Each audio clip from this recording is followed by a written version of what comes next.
All right, we have two brand new clubs starting at Valley today. One you heard about yesterday, that's the D&D Club After School. Another one we're going to tell you about today. Live from the new media studio here at beautiful Valley High School, this is Falcon Flash.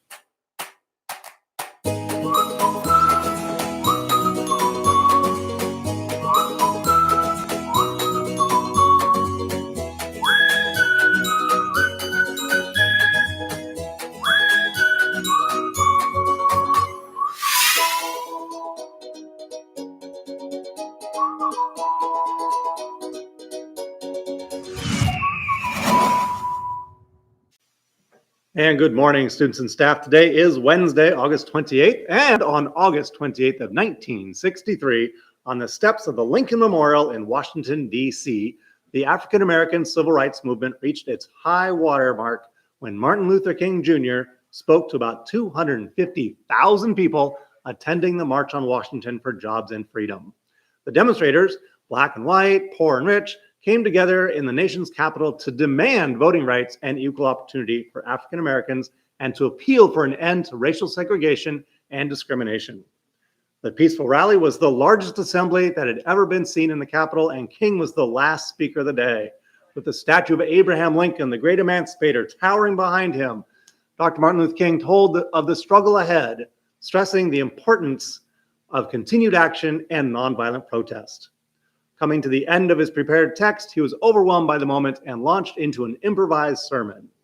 In the year after the March on Washington, the civil rights movement achieved two of its greatest successes: the ratification of the 24th Amendment to the Constitution, which abolished the poll tax and thus a barrier to poor African American voters in the South, and the passage of the Civil Rights Act of 1964, which prohibited racial discrimination in employment and education and outlawed racial segregation in public facilities. In October of 1964, Martin Luther King Jr. was awarded the Nobel Peace Prize. Let's learn more.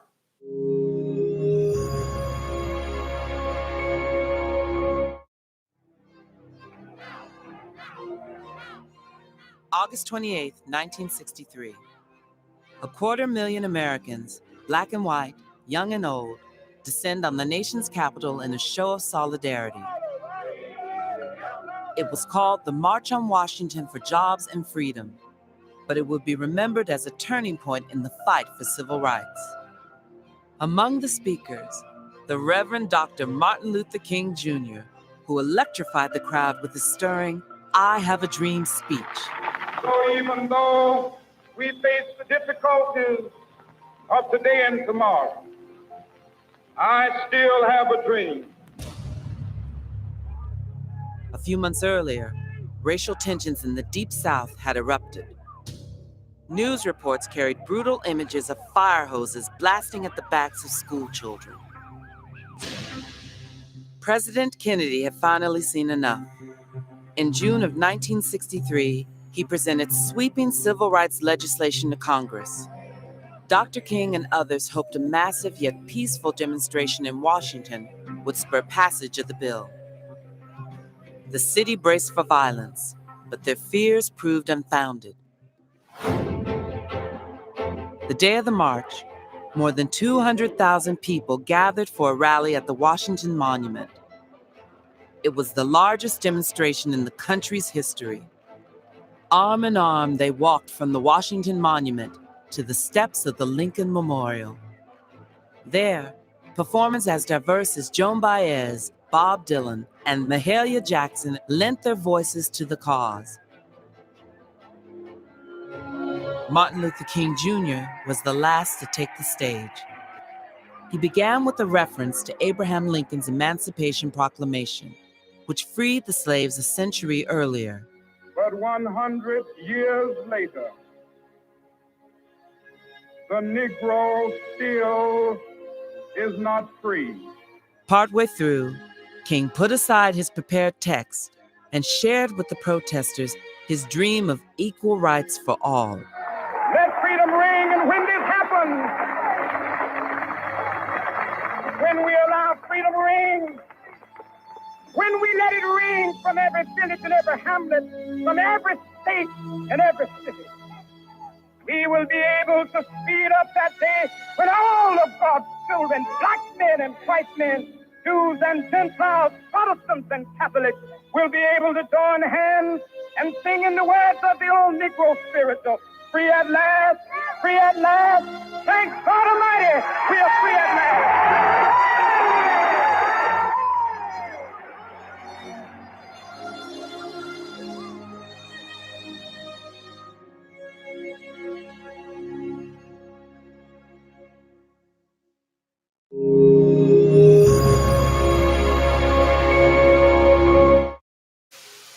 And that's your patriotic observance for today.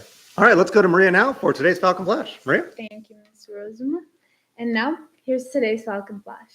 Today and every Wednesday is Reach Higher Day. Any college, trade school, military branch, or other post-secondary plan on your t-shirt, sweatshirt, or socks will give you 5-star reward points with your ID card, scanned by one of our administrators, Mr. Rosuma, Ms. Tran, Ms. Tonelli, or Dr. Galicia.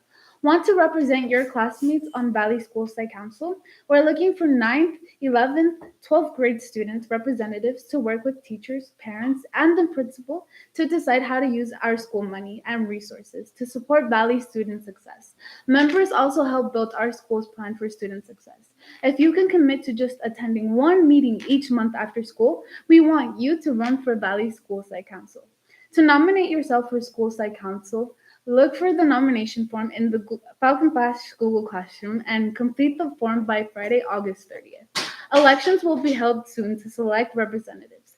Thank you for participating in making Valley the best it can be. Now here's a video relating to the Valley expectations that Eric Torres, Victor Alvarado, Eduardo Arellano, and his team put together.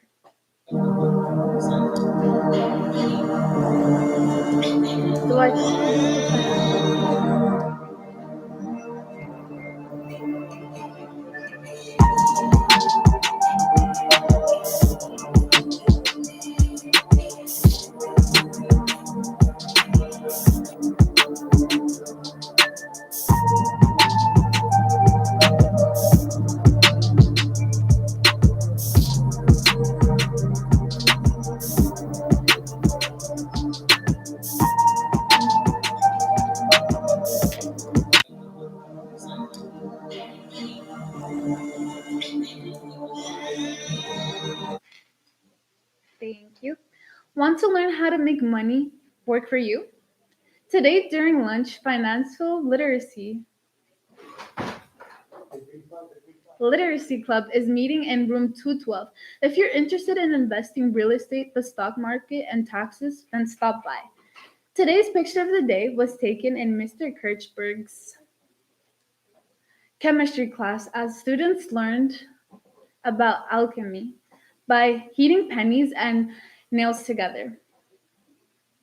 They were turning copper into gold.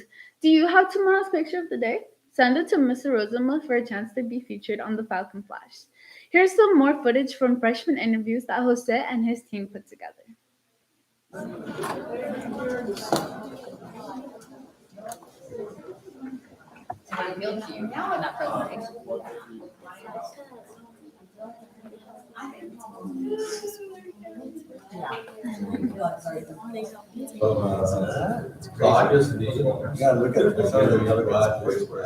How were your first 2 weeks of school? My first 2 weeks were good. I've been doing my work. I've been hanging out with my friends. It's been going good. Have you joined any sports? I'm in basketball right now. I hope that everybody here gets connected in some way with clubs, sports, extracurricular activities, and in their classrooms with their teachers and their classmates, and get some good learning done. All right. What are you most excited for this year? Mostly the water polo games. Okay, awesome. Would you like to give a shout out?